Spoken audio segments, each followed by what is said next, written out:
നമസ്കാരം. പലപ്പോഴും IVF ചെയ്യുന്ന രോഗികൾ ചോദിക്കുന്ന ഒരു ചോദ്യമുണ്ട്, ഡോക്ടർ എപ്പോഴാണ് ഞാൻ ഗർഭിണിയാണെന്ന് അറിയുന്നത്? ചിലർ IVF ട്രാൻസ്ഫർ കഴിഞ്ഞ് 2-3 ദിവസം കഴിയുമ്പോൾ തന്നെ യൂറിൻ പ്രഗ്നൻസി ടെസ്റ്റ് ചെയ്യാറുണ്ട്. ചിലർ ശ്രദ്ധിക്കാൻ വരുന്നു എന്നുള്ള മറ്റ് ശരീരലക്ഷണങ്ങൾ കണ്ടിട്ട് പ്രഗ്നൻസി ആണെന്ന് തെറ്റിദ്ധരിക്കാറുണ്ട്. IVF-ന് ശേഷം ഗർഭധാരണം നിയന്ത്രിക്കുന്നത് ഒരു മെഡിക്കൽ പ്രോട്ടോകോൾ അനുസരിച്ചിട്ടാണ്. എംബ്രിയോ ട്രാൻസ്ഫർ കഴിഞ്ഞാൽ ഉടൻ തന്നെ ഗർഭധാരണം സ്ഥിരീകരിക്കാൻ പറ്റുകയില്ല.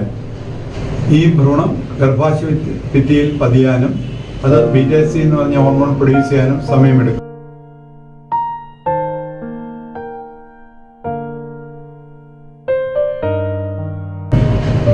അതുകൊണ്ടാണ് 10 മുതൽ 14 ദിവസം വെയിറ്റ് ചെയ്ത് BTC എന്ന് പറഞ്ഞ പരിശോധന ചെയ്യുന്നത്. ഈ പരിശോധന പോസിറ്റീവ് ആണെങ്കിൽ സന്തോഷിക്കാം, പക്ഷേ കഥ അവിടെ അവസാനിക്കുന്നില്ല. 48 മണിക്കൂറിന് ശേഷം വീണ്ടും നമ്മൾ BTC പരിശോധിക്കും.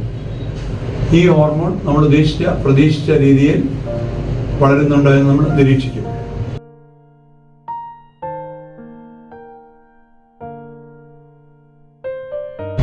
5 മുതൽ 6 ആഴ്ച ആയാൽ അൾട്രാസൗണ്ട് സ്കാൻ ചെയ്യും. ഇത് സ്കാനിങ്ങിലൂടെ ഗർഭസഞ്ചി യൂട്രസിനുള്ളിലാണെന്ന് ഉറപ്പുവരുത്താൻ വേണ്ടിയാണ്. അടുത്ത 6 മുതൽ 7 ആഴ്ചക്കുള്ളിൽ കുഞ്ഞിന് നെഞ്ചിരിപ്പുണ്ടോ എന്ന് നോക്കും.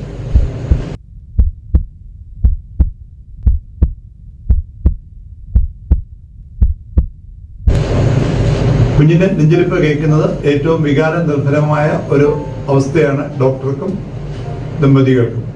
IVF ഗർഭധാരണവും സ്വാഭാവിക ഗർഭധാരണവും തമ്മിൽ വളരുന്നതിൽ വ്യത്യാസമില്ല. നമ്മൾ കൂടുതൽ ശ്രദ്ധയോടും സൂക്ഷ്മതയോടും വേണം നമ്മൾ മോണിറ്ററിങ് ചെയ്യുവാൻ. മരുന്നുകൾ കൃത്യമായി കഴിക്കണം. ചിലപ്പോൾ IVF പ്രഗ്നൻസിയിൽ യൂട്രസിലും ട്യൂബിലൂടെ ഗർഭധാരണം ഉണ്ടായെന്ന് വരാം. അതുകൊണ്ട് അതും നമ്മൾ ശ്രദ്ധിക്കണം. ഓരോരുത്തരുടെയും യാത്ര വ്യത്യസ്തമാണ്. ഒരാളുടെ BTCയും വേറൊരാളുടെ BTCയും തമ്മിൽ കമ്പയർ ചെയ്യരുത്. സുഹൃത്തുക്കളിൽ നിന്ന് കേൾക്കുന്ന അനുഭവങ്ങൾ താങ്കളുടെ മാനദണ്ഡമാണമെന്നില്ല. താങ്കളെപ്പറ്റി വിശദമായിട്ടുള്ള വിലയിരുത്തൽ ചികിത്സിക്കുന്ന ഡോക്ടർക്കാണ് നൽകുവാൻ കഴിയുന്നത്. ക്ഷമയോടെ ഓരോ ഘട്ടവും പിന്തുടരാൻ പ്രത്യേകം ശ്രദ്ധിക്കണം. ശരിയായ സമയത്ത് പരിശോധന നടത്തി ശരിയായ ഫോളോ അപ്പ് ചെയ്യുവാൻ പ്രത്യേകം ശ്രദ്ധിക്കണം.